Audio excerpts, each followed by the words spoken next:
Welcome to the Power Hour. It's a personal Power Hour, really, today, because we're talking about my wonderful, interesting,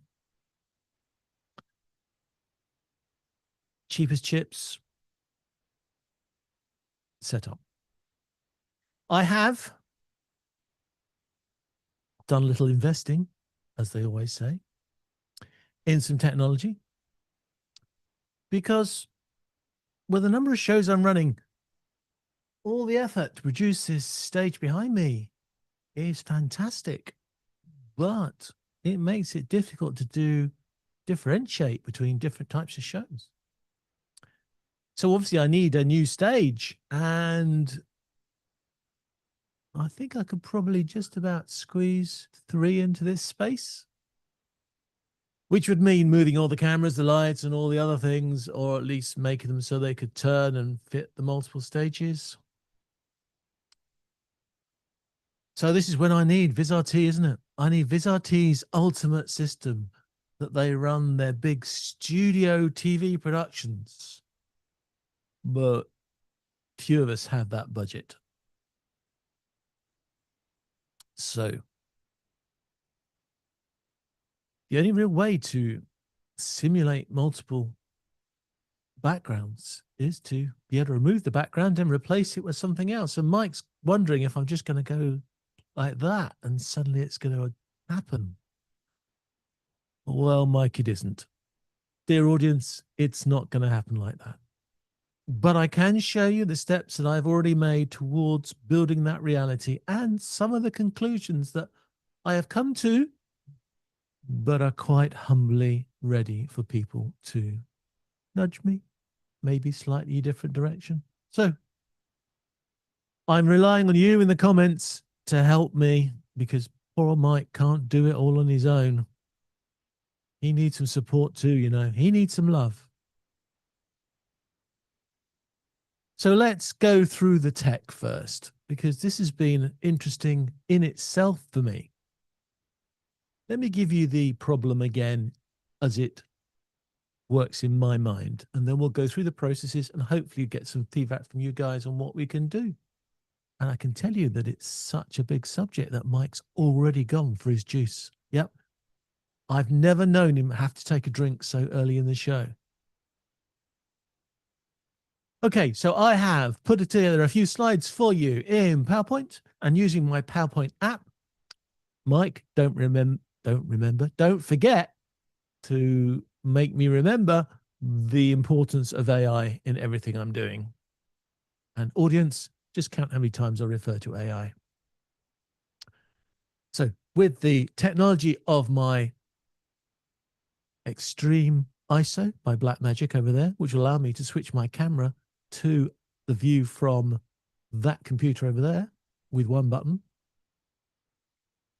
I know, it's not that impressive, is it? But I do now have another Stream Deck running on a very long USB cord, which is going to allow me to change the slides on the slide deck from my other machine. Oh, I said, remind me, yes, because this app was written for me by AI, which allows me to go on my Stream Deck, one button, and suddenly I get to my first slide.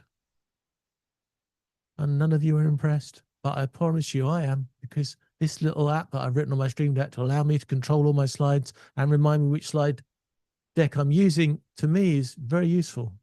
And it tells me on slide 2 of 9, and I have to mention that because it was Mike's idea to get the app to tell me how many slides I have, and I have to remember to thank him every time I run it. So when I first started in this world, and I know I'm the young'un compared to most of you pros out there, but there's a lot of us that joined when COVID struck. And when COVID struck, I was struck with a problem of my own. And that problem was this. I had just discovered video mixing within the last few months. I'd been thrust upon me Zoom because we needed to run online meetings. Other services are available. Don't think they're as good, but other services are available. And within a week of getting my Toastmasters International clubs in the UK onto that platform, we then had to run our district conference, for which we have booked a beautiful hotel conference centre in London, which we now couldn't use. We also now couldn't get the deposit back either, although we did, I believe, eventually. And I now had to work out how using this product called Zoom, which could only run meetings, although I managed to get a license for 1,000 people in the meeting. And I managed to get another 15 licenses for just running meetings. So I had my virtual spaces, do we call them, where I could put my virtual audience and the competitions and all the other things. But also heard of this product called vMix. And that supposedly allowed me to mix things together. So on vMix, we have a preview and a program. We can choose inputs from various sources, and we can add overlays. And for most of you, that is quite a common thing, because whether you're using OBS vMix or many of the Mac applications, that's what we do. We mix things together, and it works really well. And for the conference, it was mind-blowing for the audience, because, of course, most of them didn't even know what video conferencing was at that time. But with the vMix, I was able to overlay lower thirds to announce who was next, what the name of the speaker was. I was able to create a little button in the right-hand corner, which was 3 circles, and they represented the speaking lights that we use for telling people when they're up to time and over time, which, of course, in Toastmasters competitions is very important, because if you talk over 30 seconds from when you are red lighted, you're kicked out of the competition. You don't make it to within 30 seconds of the first light, the green light, you're kicked out of the competition. So those lights are really important. And the guys in the audience were over the moon that they could see the lights, and therefore they could monitor how well speakers were going for time. And so vMix gave me a way that I could control the whole audience. I could get the whole experience of them. And more than a TV show, I could add graphics. And I'm very proud to say that we had a broken pencil graphic for when things go wrong. And I ran that for 2.5 days, that event. About 14 hours on Saturday and Sunday, and about 4 hours, I think, on the Friday. Although the whole system slowed down, because after 14 hours, Windows does have a problem in running all these things, as you all know. It never had a problem. It never broke. Oh, that's not true. It did break at one point when I was actually given an award in the Friday night. No, on the Saturday night. I wasn't aware I was going to be given an award, and I actually didn't have a camera set up for myself. So you could say it broke then because I hadn't planned right.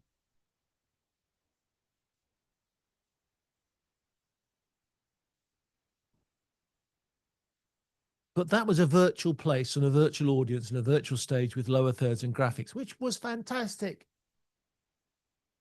But if we're going to fix the problem of how do I make behind me change, we need to go another level higher, don't we? We need to separate speaker from background.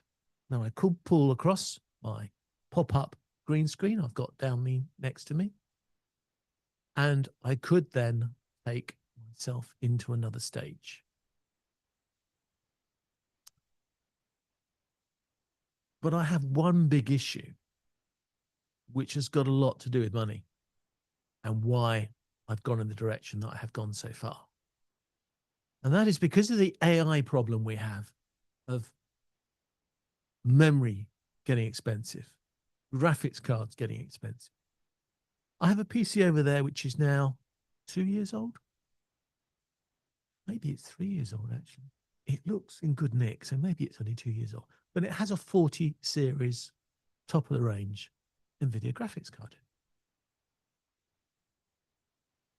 But it will probably cost 50% more than that cost. Maybe even, dare I say it, twice as much as that cost if I was to build a 50 series top of the range machine with all the memory and all the other paraphernalia in it at today's prices. And if I'm saying that I want a software solution to make my green screen work, we know that green screen can be a processor dependent function, a very hard processor dependent function when you get to the quality, which is why all of us, I believe all of us here, will probably say that the in-app green screen removal services of webinar type products, of webcam products, is never good. You wave your hands and suddenly your fingers go green or even disappear. And even if I had those, the fact that I'd have to spend so much money on a PC to run the software, that to me is an issue. It's also an issue to me that I am always concerned, and we had this fun conversation before about when is a PC and when is a PC an appliance? And I think Mike's definition is a PC is an appliance when it runs the one app it was designed for and nothing else. Which is why if I wanted to do a dedicated software solution, I would have to buy, or I'd have to cannibalize a PC in my collection. And yes, I could do it on my Macs as well. I've got Mac Minis and Mac Studios. I could cannibalize one of those, run software on there, but it's still the same situation. Is my Mac Studio going to be something that I want to give up everything else to get this? What do I do? Well, vMix, our friend at vMix, yeah, they've got a green screen removal system in their software. But with all due respect to vMix, I think it's only maybe better than those built-in apps, but it's not a professional green screen system. Now, they can argue that back, and I'll be happy to have that argument with them. And I'd love to hear the argument of why it is, but I don't think it is because it doesn't have the finite controls. What I mean by the finite controls is the edge cases. And I don't mean the edge cases in software. I mean the edge cases, the edges around me. That's when the problems happen. Because in my non-technical brain, it's really easy. It's like a PNG and an MPEG. No, sorry, try again. It's a PNG and a JPEG. A PNG has each pixel perfectly set as the pixel. And that's why it can do transparency, because you can knock out some pixels and make them transparent.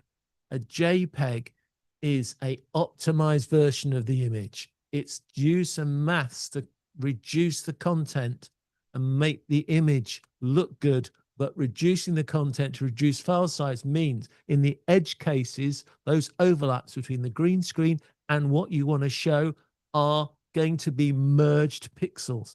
That's the problem. I'm sure there's a more technical answer, but that's the one we'll stick with today. It is the merging of those pixels that causes the problem of the spill, and then you need software to go around the edge. I have a very good example this week of a friend of mine who was using OBS green screen removal, and his beautiful blonde hair had an ugly green tinge to it. Now, many people will just ignore that. After all, he was just using OBS, so he's allowed to get to that level. But you're going to be charging your customers for this service. They're not going to accept that, are they? Let's be honest. They will not accept that. They want a better answer. So where do we go? Well,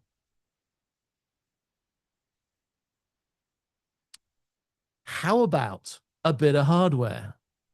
Yeah, a bit of hardware, a bit of dedicated hardware to the whole process of producing green screens. And I am fortunate that I managed to pick up one of these secondhand, unopened, unused. I believe it was the backup for a company who had the top of the range Ultimats, and this was their backup. I haven't yet found anything wrong with it, but I suppose until I've used it in anger, I'm not going to know. But at the moment, it seems to be okay. And this is a dedicated box for taking out the green screen. Yes, it's Blackmagic. Yes, I have a lot of Blackmagic equipment. I chose Blackmagic for reasons of the ATEM, and I stick to Blackmagic in a lot of cases simply because I feel safer having one manufacturer doing my whole throughput than mixing them, because I see so many problems with mixing manufacturers in other places. So being a bit of a scary kid, I don't want to mix it. But of course, that gives me a problem. And the problem is, how am I going to get my signal from that unit into whatever I'm going to play with? And so I've got two answers to that.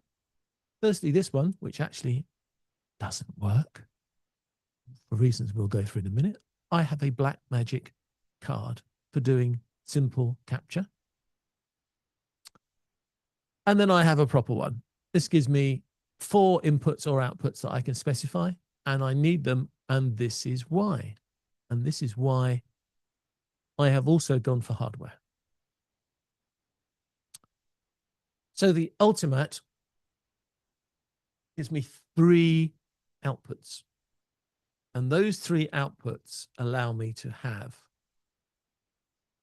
the image that has been taken off the green screen. It allows me to have a mask so I can show the software at the other end where I have a blank. And then it gives me a program output, because I can actually I can load in my background images into this device, and it will do the change for me. And I'm watching Mike's face here because I'm expecting him to criticize me for what I've said, but he hasn't so far. So confident, I'm going to go on. And by the way, I did nick these contents from documentation to try and make sure I was as accurate as I could be.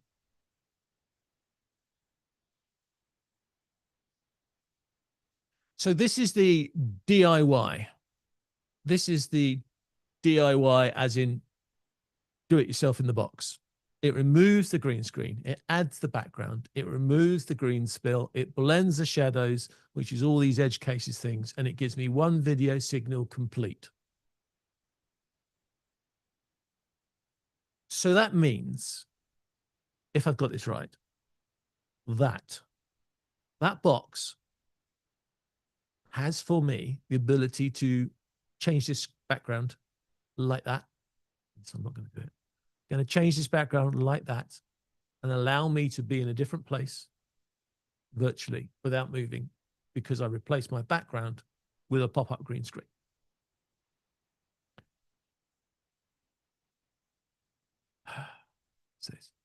It's not instant. Well, it is instant, but it's not instant. And what I mean by that is, once you have your light set up, and you want to make sure your lights are professionally set up, not some just little ring light. You want professional light set up.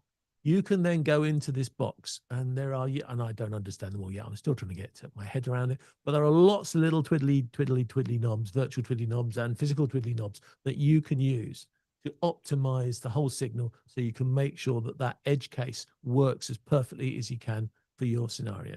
So it's not plug and play, because there's no AI working out the settings for you. You do it yourself. But I like that, because once you've got it set, you know it's set. But once that is done, what we are then sending out the other end is I suppose the word's composite, isn't it? It's a composite of you, and it's a composite of you plus your background that you've put into the system. And the reason I'm probably overstressing this point is I can now take that as a video signal, and for anything I put that in, whether it be a switcher or a computer or a video in or whatever, wherever I put that signal, that is just going to be seen at the other end as, oh, here's a signal from a camera. Well, it's from a video source anyhow. That's about all I know. And the fact that I fiddle around with it is going to make no difference to the receiving source. In fact, the only issue I have with the receiving source may be the fact that I'm now in an SDI workflow, and if I want to get it back into my other computers, I'm going to need to convert it back to HDMI maybe. But as far as the signal is concerned, it's now a composite signal. So I can see why people would consider purchasing the base level model, which doesn't have so much fiddly things around the edges, but I can see why people will buy the base model, which has HDI inputs, by the way. And if they wanted a simple podcast setup and they just wanted to get rid of the green screen and they didn't want to get sophisticated, I can see how that would be a fantastic solution. And the reason I didn't buy that model was I happened to pick up a unit on eBay for almost the same price, which was the next model up. Seems stupid not to do so. So that's why I had the next model. That's what I will explain to my accountant when he asks me how much money I spent on it. I'm sticking to that. I'm told by the documentation that that model has the same ability to get rid of green screen as the higher models. The only difference is the higher models run 4K. Well, I am not looking to run a full 4K system in this office for probably forever, because there is no advantage in me, as 99.99% of everything I send out to anywhere is always HG. And the only time I can think me not wanting to run 4K would be if I was sending something up to a 4K screen, which would be here, and therefore wouldn't have to go through the workflow. I can support 4K out of here into my office without any problem. Don't need all my infrastructure plugged in to do that. Be nice, but let's face it, cost of chips processing and computers processing HD at 1080p is a mile away from 4K 2160. So I'm not going to do it. Let's have, I'm just checking from my screen. Note to me, I must have a preview screen up here somewhere so I can preview my slideshow, so I know what the next slide is, and then I know what to talk about when I flip over. So this is the technical explanation of what we just talked about. We've got a camera connected to an Ultimat. We've got the background loaded into the Ultimat. We have a program out to a recorder, an encoder, a switcher, wherever you like, and you've got a completely finished image. And this is a really neat way of green screen solution. And I've got to make this point. All right. I really have to make this point. I'm going to hammer it hard. This could cost you between $400 and $800, probably, roughly. Get one of the two models. That's a lot of money. But if you have any reason why you would need a PC to be part of your solution, suddenly that budget looks cheap.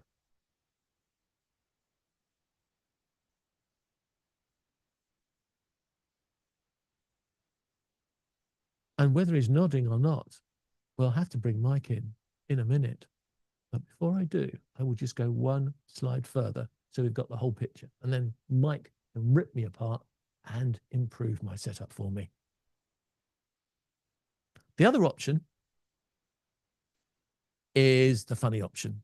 I say they're funny because to me, this is like mind-blowing.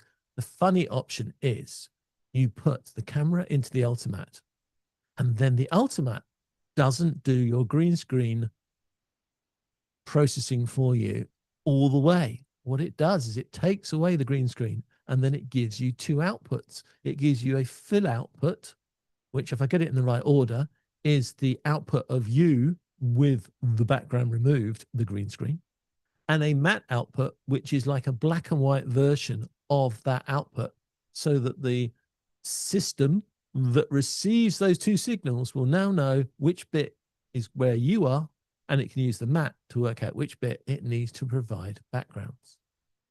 And that's how it sort of becomes a PNG in video form.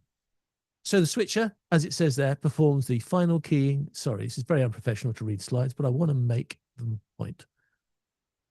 It provides the final keying of Ultimat process foreground and background matte. The background is selected inside the switcher, not inside Ultimat. You produce the background where you want it. And that's really big, because it might be you're sending it to another ATEM or multi-production workflow. But it also means you could take this into any software, like 3D graphics software, maybe Blender,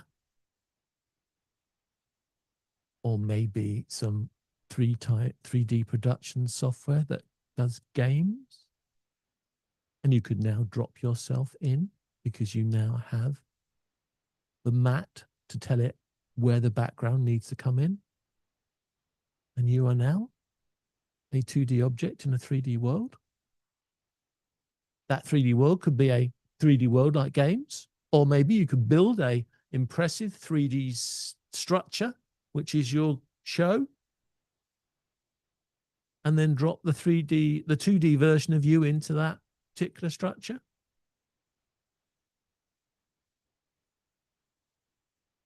Because what I like about this is we have those two inputs and we can send those two inputs anywhere. We haven't got an enclosed system where it's all being done and the background's being taken care of and we have no control. Now we are sent two inputs, plug into anything, and we can now take that and put it into any app we like. And for me, that's another reason to do it in dedicated hardware and not on a computer, because I now have that break of processing, which gives me multiple opportunities.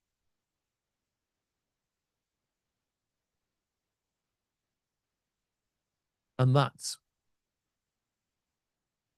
for me, future-proofs everything I do here, because I've got the chance that if I don't like what environment I put my virtual self into, I don't need to throw out my green screen processing part of the process and start again. I've got my green screen process. I can now add my background process to that system, and I can have multiple background processes for different shows. I'm not tied into one environment. And that's why I think that a dedicated device is a better option. And as Mike comes to the stage, I will just mention one but. And the one but is you can't, shouldn't, not advised to use that green screen box for multiple cameras. You should keep one box for one camera, because otherwise all that twiddling you did to optimize it for the lighting that you had around you will get ruined. And the other camera angle will not have the same exact settings and it won't work. That's my last gotcha. Let's see what Mike's got for you. See, I even thought about that link. I really thought about that link. Mike, welcome to the show. Great to have you here. You really, really thought about that, did you? I did. Okay, I'm just making sure that I'm unmuted. Okay. You were The system unmuted, was yeah. acting up there. Yeah, we all did note you looking towards your microphone button. That was very professional of you. Thank you, sir. Hi, everybody. So John hasn't said anything wrong yet. If that's what John wants me to pick on him for, he's not going to get any picking on from me. Oh, okay. I'll pick on him that he's drinking water on camera. How's that for? There you go. So that much. That's about as all I can pick on him right now. But yes, that was an amazement green drink. Screaming. Yeah, that was a what? That was an amazement drink. An amazement drink. Excellent. He was amazed that I'm not actually saying anything negative towards him. That's cool. So when it comes to green screen, yes, absolutely. And again, of course, a lot of software, and there's a lot of webcam software that John has talked about that will allow you to do it. You can go get a green screen on your infamous Amazons. They're not that, and then you can get your Ring camera or your Ring light and put it around your phone, and then put the phone in the middle, and then all of a sudden you've got a green screen, and when you look at it, and it's like, again, perfect example that John was talking about, hair. Hair is usually a dead giveaway of how badly green screened the person is, or how badly lit, at minimum, the person is. And again, yes, so John is talking about using definitely the black magic stuff, but he's right as well, because of the fact that you are, even though the software is compatible to being able to do green screening, your machine might not be powerful enough to do green screening and what else you want to do. So if you want to use it for an example, insert all our letters that we usually do, which is our W, our T, and our Z. If you're doing any of those brands of video conferencing and they all have green screen capabilities built into them, if you really looked at them and you have put a background behind it, chances are you're going to see, John hasn't mimicked yet, the infamous headphone situation, which is another bad one that the green screening has no clue about. John's infamous chair, which I think he'll probably talk about that again too, will be another problem. Yeah, there you go. And you can see how magically John disappears if you do the wrong color selections as well. And that's all. Yeah. So then all of a sudden now it does some really interesting things. So yes, so you could actually do you actually become more unprofessional, even though you think you're being more professional by doing a green screen. So there's, again, as John said, there's a right way of doing the green screen, and there's really a really bad way of doing a green screen. And right now, yes, John is doing what he's doing, but John doesn't have a green screen behind him. So that's why all the colors are going really weird on him as I'm talking to him. Oh, does that mean he's going to pull up a green screen? We'll see. He's looking down. I don't think there's a space to do it in a unclumsy way. Mm-hmm. But yes, John does have a pull-up screen, which he's mentioned. And on top of that too, will the pull-up screen, as John disappears on me, because he broke something. Go figure. But I'm here. I'm still here. And he's back. There we go. And you can see even with him using slides, how that does that too. Didn't do too bad. Nah, no, not great. Even on the, and I'll share everybody what John's doing here full screen so you can see what he's showing you there. That's him trying to green screen the white background of the slide. But yeah, as you can see, even the information for the actual brand beside the HD actually too also got, because it's also white, it also green screened itself as well. So you got to be very careful when you're green screening, because you could actually look more unprofessional even though you think you're being professional.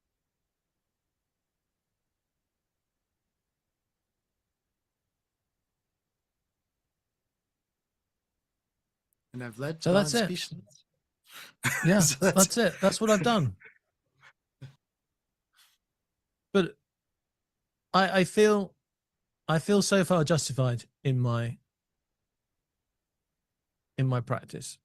I've looked at some other tools, Ximmetry, good example. But I feel that there needs to be a break between the green screen and the background and the processing of that.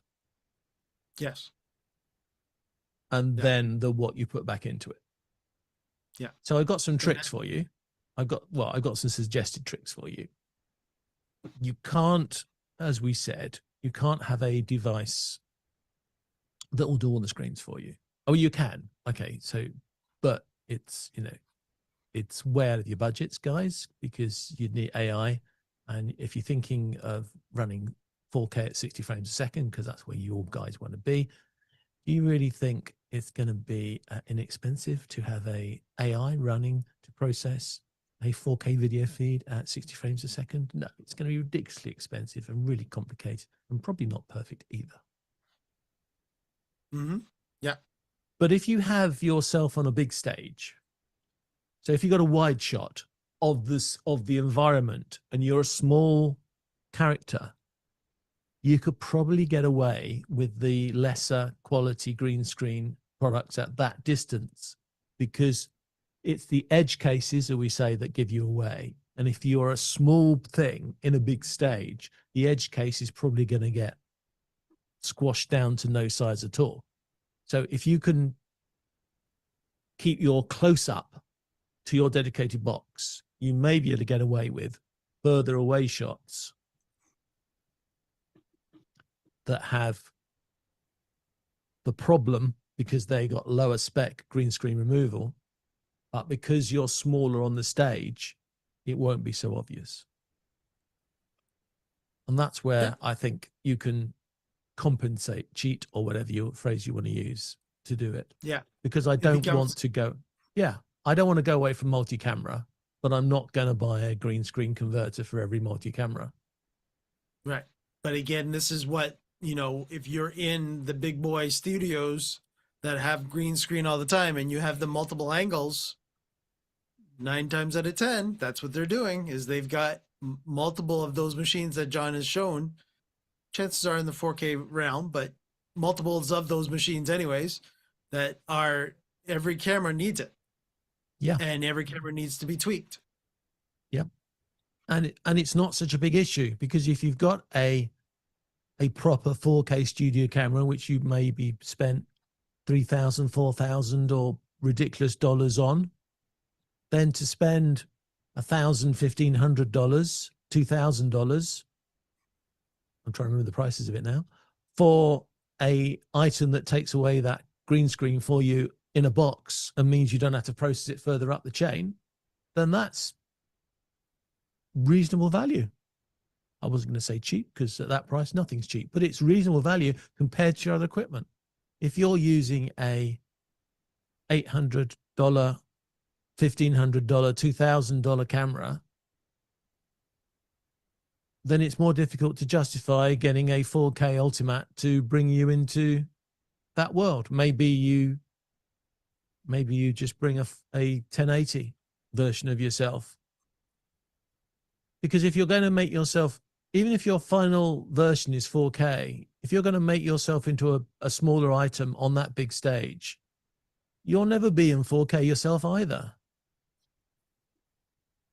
So you've got to think about, we all love the idea of being in 4K because 4K is there, but I would prefer, Mike, to be a quality image at 1080 60 than pushing the point and looking a little bit unreal, a little bit film-like, when I don't want to be film-like, at 30 frames 60 4K. Right. Yeah. So yeah, and even down to the true film frame rate, which is 24 frames a second. But no, I get where you're going with that, John. It's when it comes to, and this is again, it's all about the workflow. And again, because we are production professionals out there, we do what our clients need us to do, and it's best for us to make sure that we educate our clients properly when it comes to resolution, because everybody assumes that you can do everything that they see on the latest video or the latest movie that is being done on Netflix. They basically make you the equivalent to a Netflix blockbuster video that just came out on their Netflix, and they want that quality because they pay Netflix that much money. So they think that they only have to pay our professionals that much money so that you could do 4K as well. So again, we've got to make sure that as production professionals, we educate our clients properly that, 4K is nice as long as you've got the budget for it, because, and again, even broadcast television is still not 4K. There's a full stop right there. Take that into consideration now. They might be shooting in 4K. They might be mastering in 4K, but they're not broadcasting at 4K. That's true. Think about that.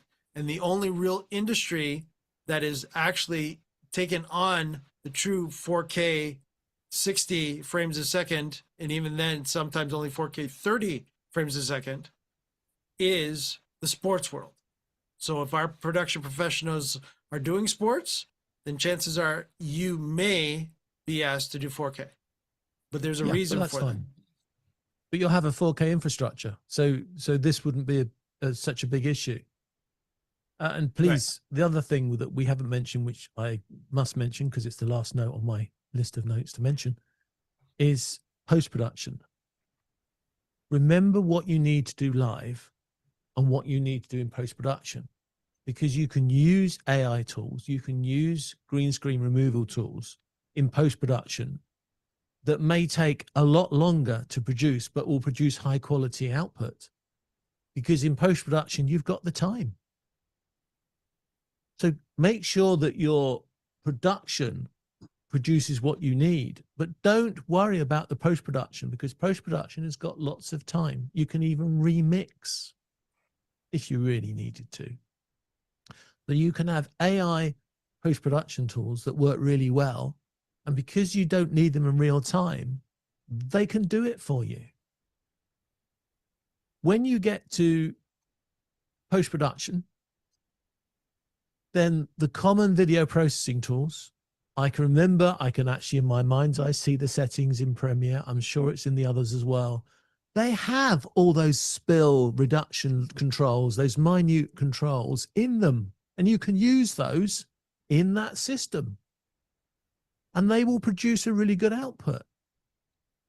They will take more than an hour to produce an hour of content because they don't need to be in real time. But it doesn't matter. If they take 4 hours or 8 hours or even a whole day, if they are able to process it to that quality that you need, then they're doing their job. Just don't promise your customer will get the recording back in 24 hours when you know that post-production is going to take all this time. But the fact is, they work and they can do it, because by taking longer and doing it, they're putting more processing effort into each frame. More processing effort over a longer time means you don't need such a powerful computer or software or everything else to produce it. And therefore, when you get to post-production, there is a get out of jail card, as the Monopoly people would say. There is an option there to save you. You only need to make sure that Greenscreen Live works for Greenscreen when your output is going to be needed live. And if it is, then you need the workflow. But I think, look, I'm impressed by everything AI does. After all, it's AI that made that piece of software, which allows me to have my own completely customized, with a bit of help from Mike, my completely customized Stream Deck controller for my PowerPoint slides over there. And I quite often now will write little AI tools to do little AI jobs. AI is doing fantastically well. And I'm sure it's going to be an amazing tool for us when we get rid of green screens. But Mike, that's one thing. Doing it all in real time, that's a completely bucket of fish, not just a kettle, a complete bucket of fish. And absolutely. I've seen it done by our friends, BizRT for TV production studios. But there's a heck of a lot of noughts on the end of that they need to get the equipment together to produce that. And that doesn't surprise me. And that's quite okay. But that's a guide for us that it's going to be a heck of time.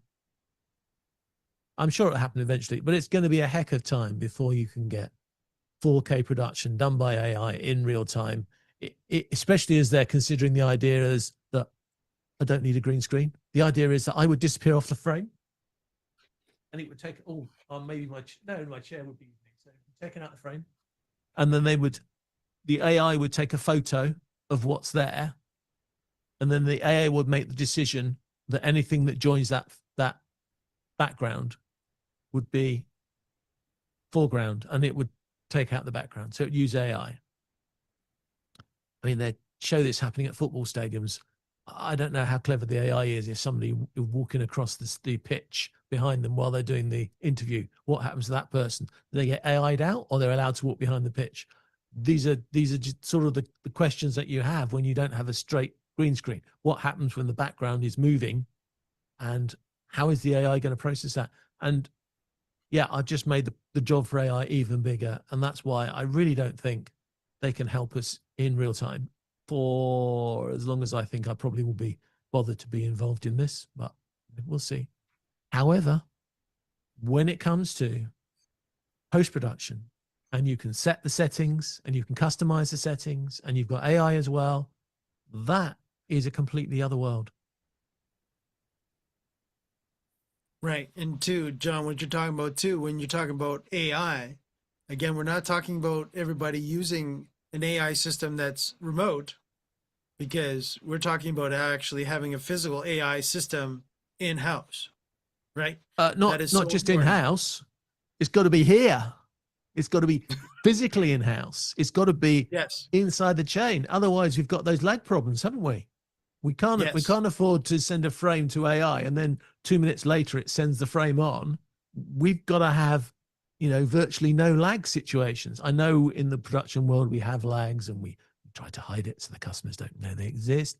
But those lags we have, anything over half a second, and we're all getting really annoyed because we say, well, if you're half a second and that's half a second, look at the delay we're getting. So we want our lags to be really small, and to do that in AI, it's got to be literally under your feet, processing the frames as they come out the camera if they're going to make it AI, because delay is delay's the demon that stops us telling us we're live anymore.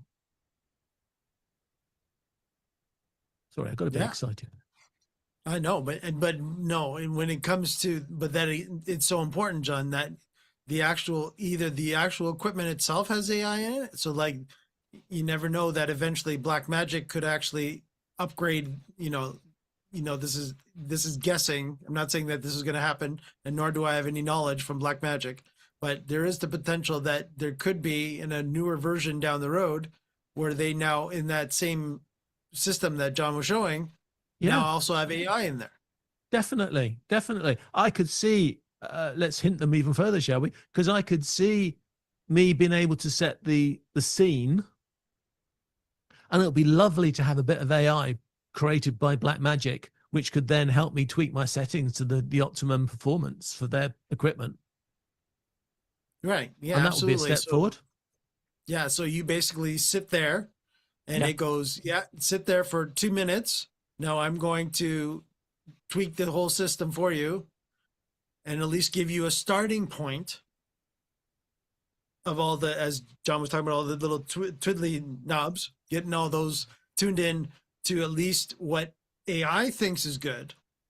Then, and chances are, since AI already knows its own system that it's built into, then chances are for you to tweak it, it might be very, very minuscule. But that would be lovely. And we don't mind a commission check for the idea.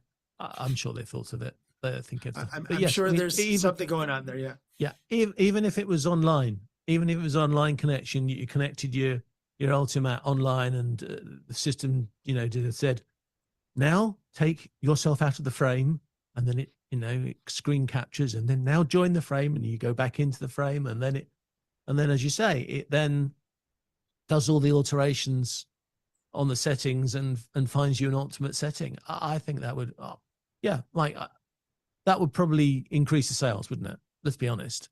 Yeah. If you had a tool like that can optimize it, that would increase sales.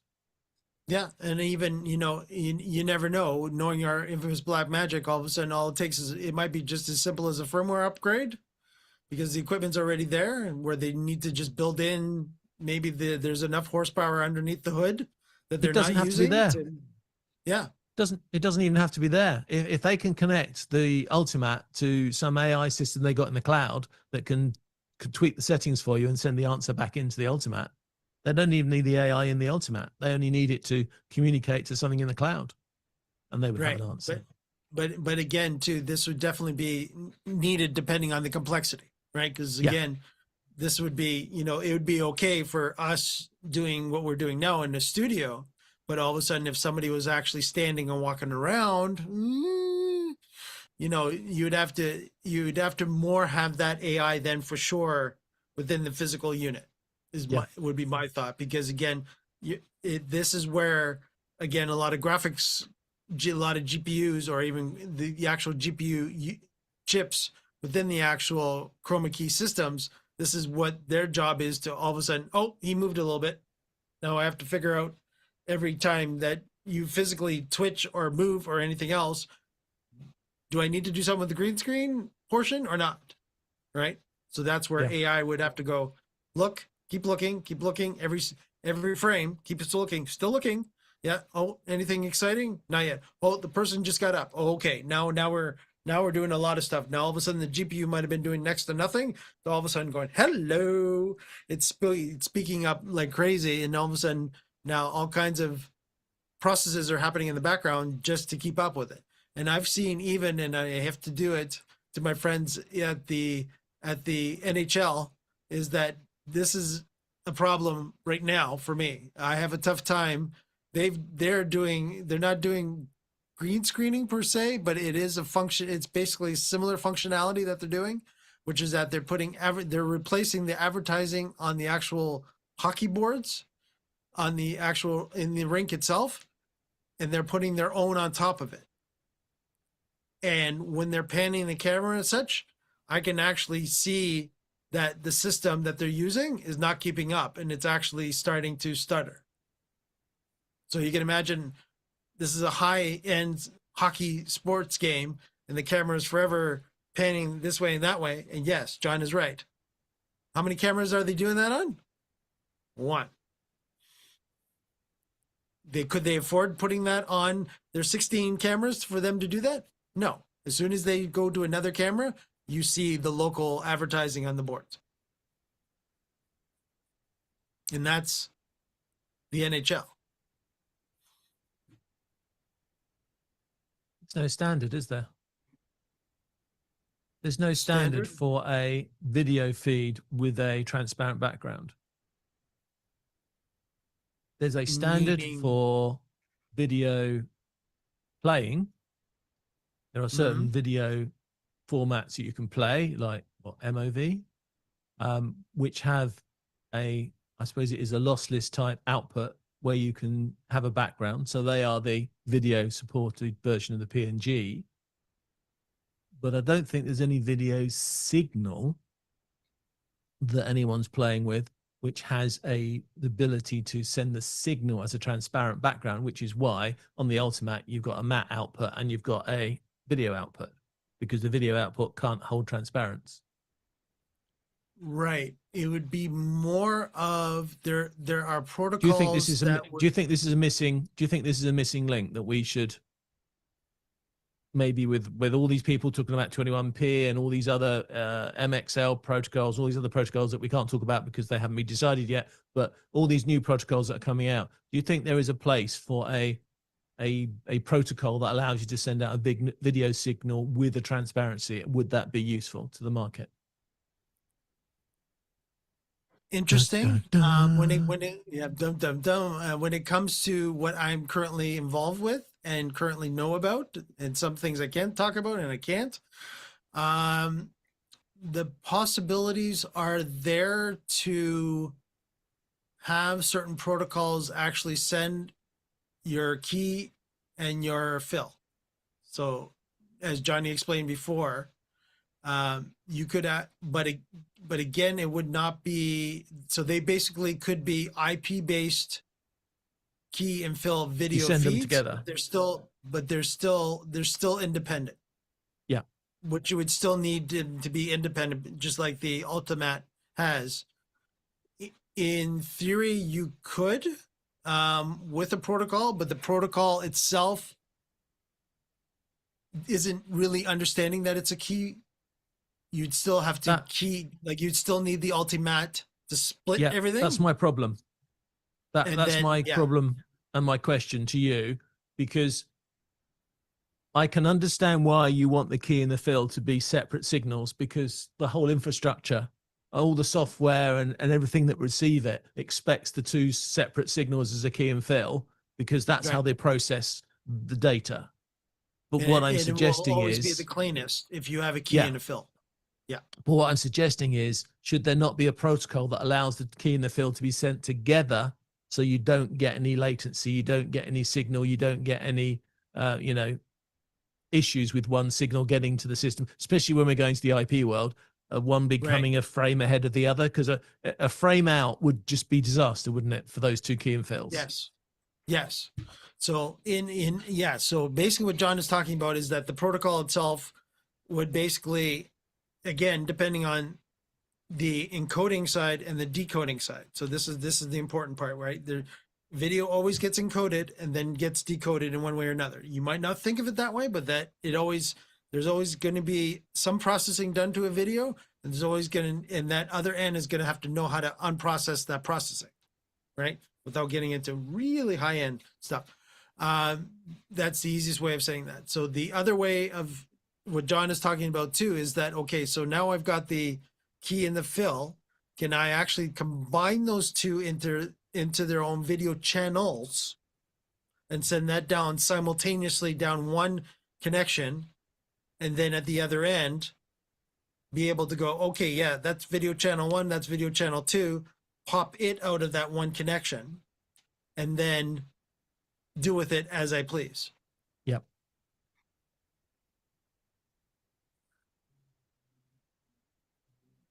Protocol wise, Yeah. I would say no right now from what I know off the top of my head. Okay. Technology wise,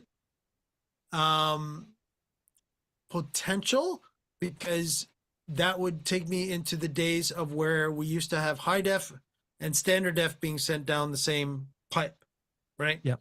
Now that, so in that regards, possible, but it would have to be manipulated, and the amount of bandwidth would have to be equalized, because again, Okay. usually in that world, the HD got the majority of the bandwidth because it needed it, where the SD did not, so it got a smaller chunk. But there is, I can't see why you couldn't. Can you see why I think it's an issue? Yes. Can you It see? would all You be see the about issue? the packaging at one, packaging at the encoder side, Yeah. and then that data going down to something that understands the data being packaged, having what it has, and being unpackaged again. Right? That's the encoding, decoding, and if you need to transcode at both ends, that becomes a whole other another scenario. But encoding, decoding, you would have to have the protocol or the technology. Let's even go more basic, that whatever is being brought in, think of it as, sure, we'll go down this road, and it's a bad example, but I'm going down there anyways. Think of it as you're putting two files into a zip file. Now you're sending that zip file to somebody, and now somebody has to unzip it, and now you got the two files in there. Same situation. You're basically now got to put the video, two videos, and the audio, if you really want to go down that road, or whatever you want to combine into that clump of data at the encoding side, and then put that together, compress it, because compressing is not a bad thing, but try to do, as John said, lossless compression, meaning I'm not disturbing the quality inside it, and send it down as fast as I can to the other end, and then have them, meaning the decoder side, be able to now take that clump of data that has whatever's inside it that I sent, to be able to take it out and then do with it what I please. Okay. But So yeah, when it comes to that, no, I don't know of anything specific on the market right now that does that. Okay. But I So would I'm doing the expect that to Olympics. be a dedicated hardware piece for sure if it did. Okay. If I'm doing the Olympics and I am at the Olympic venue and I'm the presenter and I've got a green screen behind me because the team have thought it'd be really cool to superimpose me upon the action when the action's happening. So I am now a twin signal because I'm now me and my mat. That now gets sent around the world to the production center at the other end. Yeah. How does the production center at the other end know those two signals that I just sent are still in sync? Right. So right now, how they do it would be they are two physical connections using, off the top of my head, probably the best one that would be the most reliable at this point would be SRT, because I would then be able to at least control more of the actual latency reduction of, because I have to still send those two physical feeds of the one being the key, one being the fill down the road. And that would definitely need to, the SRT capabilities in the actual protocol itself would be able to handle that. But you'd again probably have to do a lot of tweaking prior to going live. This would not be a 5 minutes to air scenario of, oh, John's in front of a green screen. Oh crap. No, that would take a bit, because again, you would want to make sure that the connection would be reliable. How they used to do that before they went to IP, these would be individual video fiber feeds coming from the venue. And again, that would be the ultimate, because again, they are sending at that particular point, it's raw data. So that would be my suggestion with that. And we also have a comment from Tony too that was talking about the Ultimat. John, did you see that? Yes, I did. I was just checking. Yeah, and he was talking about, he says the Ultimat solutions are really are amazing for the price. Absolutely. And nowadays, especially with the cost of making a PC that only does green screening, why not? Like seriously, why not? At this particular point, that, as John said, it made no sense for him to all of a sudden, because by the time you build an Ultimat yourself, it's going to cost you more to build an Ultimat than it's going to be to buy one. Yeah, definitely. Right now at current pricing as of July 2026, and I'll put that in as our date stamp just in case we have our people on YouTube looking at us in the future. But yeah, when it comes to an Ultimat at this particular point, price wise, compared to, again, a PC is a PC, a Mac is a Mac. Are they really built to be Ultimats? No, the Ultimat was built to be an Ultimat. And you need the video cards. That's right. Yeah. And even then, that's right. And John showed you too that you would need the capture cards to make sure that you're getting your inputs and your outputs out of that PC properly, so that you can actually split your key and your fill. So that obviously would have to get done too.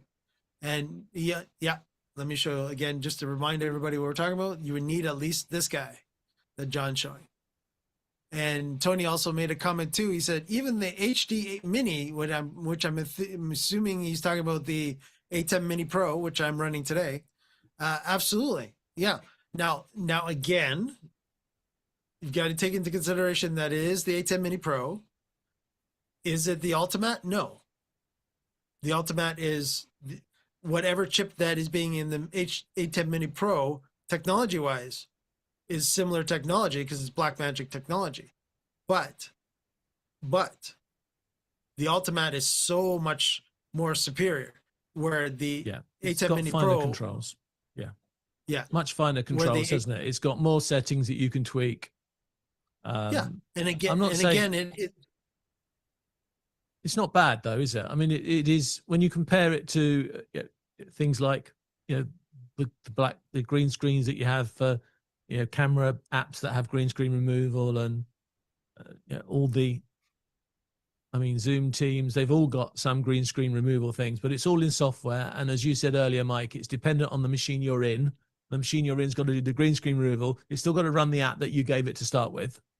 And it's obviously by definition not a dedicated machine, so it probably has some other stuff running in the background, like we have a few videos running on and I've got multi-screen as well, so that's increasing the power that's needed for this machine. So this is a Mac Mini, and I would not expect it to be able to have the horsepower with all those other things going on.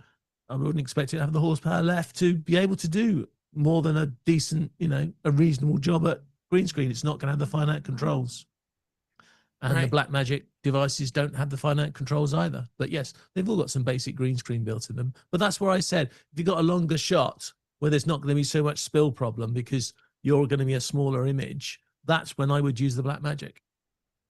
And just to clear a few things up, the base level Ultimat doesn't have the tweaking to the same degree, but it's still better than an out of the box. And the base model is HDMI based, so that will work with your HDMI ATEMs. The middle of the range, the HD, has the extra controls. It's 1080, but it's SDI connectors. And then the higher range unit is 4K, got all the twiggling controls, and it's SDI connectors. So the base model does work well in that environment, and that's obviously why ATEM is HDMI for a lot of users, because their cameras and screens are, and Zoom's thought it's best to put that as an HD model for the base model, which makes sense. Yeah, yeah. John said Zoom, but he meant Blackmagic. Absolutely. Blackmagic, sorry. Yeah, yeah. And well, Tony's also making the comment too. He said, "I meant even the Ultimate HD Mini, which is what John you just explained, right? So that's where the HD Mini, again, less capabilities, a little more than the A10 Mini Pro, but less than the actual true Ultimate HD, which is the ultimate one.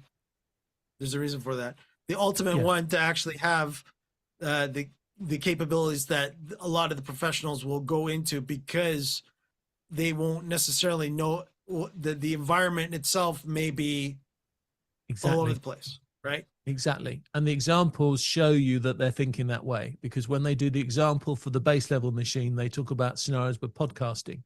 So you've got a group of people around a desk. They're not going to move much. So once they're lit and it's been set up for them, that's pretty much the way it's going to be. But when you go to the higher level, they use examples like TV presenters and weather presenters who don't stand just in one place. They do tend to move around a bit more, and therefore they need a more precise setting on them, because they are going to be an environment that they are going to move around. So you are going to have to make sure, like Mike said earlier, with the possible AI, you've got to be able to have the lighting look good in various scenarios when they're looking in different ways. And at that point, you need a more finite control to be able to make all those possibilities work in one place. Yeah, absolutely. But that's all there is to it. And now you probably understand why I haven't actually used all these tools today, because it's taken us our hour just to go through the process and the organization and the background to everything. But don't worry, because there's always next week. And next week, I'm actually going to show you some of it in working. I'm going to do it quite well. I'm not going to be perfect, because I want to show you what the problems are. And I've already come across quite a few already before I've got to next week. And I'm sure I'll find a few more as I go into next week, into my small but, small stage here. Am I going to, does anyone want any, should I, no, I'm not going to sell off my stage. I'll still use this stage a heck of a lot, because I really like it and it works well. But how do you do it with a green screen on a budget? And of course, the big question, which I probably won't get to next week, is once you've got a green screen set up, how difficult would it be to take it to a venue, to use it, for a customer? Maybe a CEO wants to do a presentation, and you think you can get your CEO to do their presentation in front of a green screen, so you can put them somewhere else afterwards, rather than having to get them to that place. Maybe there's something that marketing want to do, and have him in different places. He can't physically be there because his time's too expensive. So you're going to build a green screen studio around him, so he or she, because they're better, those female bosses. How do you deal with that? So we're going to do a lot of greening. Going to have a lot of fun with it. We're going to have to try and persuade Mike to get a piece of green and dangle that behind him as well, and see what we can do with a remote green screen guest. Would be interesting. Green. We know what VizRT have done, and can we match them? Can we match them? Okay, that's a goal. That's impressive. All right. And I've got some fun ideas. This is probably going to take us all the way into September. Wow. Unless, of course, some hardware manufacturer's got something new to release, but they don't tend to release stuff at this time. So I think we can just keep on this subject and pick the bones of it and have some fun with it and see what we can get out of the system. And somebody thought that was funny. I don't know who put that on the screen, but somebody on YouTube thought that was funny. Yeah, we're going to pull the bejesus out of this system, and I want to see what we can do. And if you've got any ideas, and please, if there are some manufacturers who want to show off, I don't mind you coming on the show and showing off your tech. It may be beyond us. It may be in our budget. But if you don't show us, none of the community will ever have a chance to try it. So please let us know. You know who you are. I'm not going to name drop you because the list's quite long now. But if you do want to show off your product, let us know and we'll happily have you here. I think that even if you don't go into green screen production, the whole idea of how you control your studio is important to all of us. And that's why it's my subject of greatest concern at the moment. But apart from that, this is the 12th day of the heat wave in the UK, which is really rare because our weather usually changes 12 times a day, not never for 12 days. We survived here. I hope you're all well. Thank you all for watching. Thank you, Mike, for helping me here and making sure that I am on message and on tech and don't talk absolute rubbish about any protocols that I may have heard of. Yep. Not a problem, John, as usual. And I'll wrap it up in saying thanks, everyone, for joining us this week. And don't forget to, as normal YouTube people will always say, don't forget to like and subscribe to our channel. So don't forget to like and subscribe to our channel to let YouTube know how much you love our content. And of course, we're always here every Friday at 12 p.m. Eastern, 9 a.m. Pacific. And that will be for another rendition. And you never know what Johnny's going to be green screening next week. So check us out. Don't forget to check us out. And don't forget, we are production professionals, right? And you're watching the Production Professionals Power Hour. Take care, everyone. Have a great weekend. See you next week.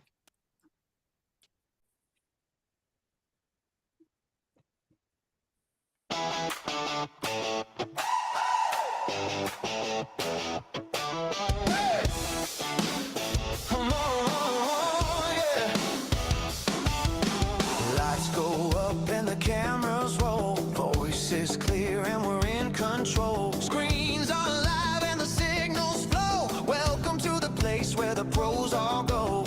Talking gear and the tools we trust. What works well and what gathers dust. From the studio floor to the online stage, we bring the knowledge page by page. Live or hybrid, in room or remote.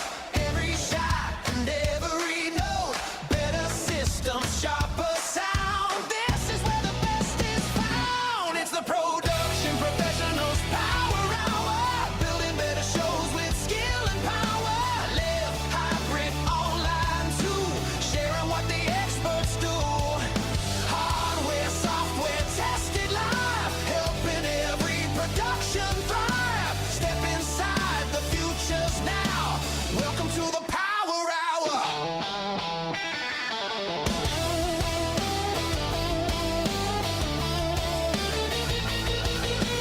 Switches, streaming, mics and light, making every moment land just right. Guests and makers join the conversation, bringing insight, crafting innovation. From the first idea to the final frame, every tool can change the game. Manufacturers, pros and brands, sharing real solutions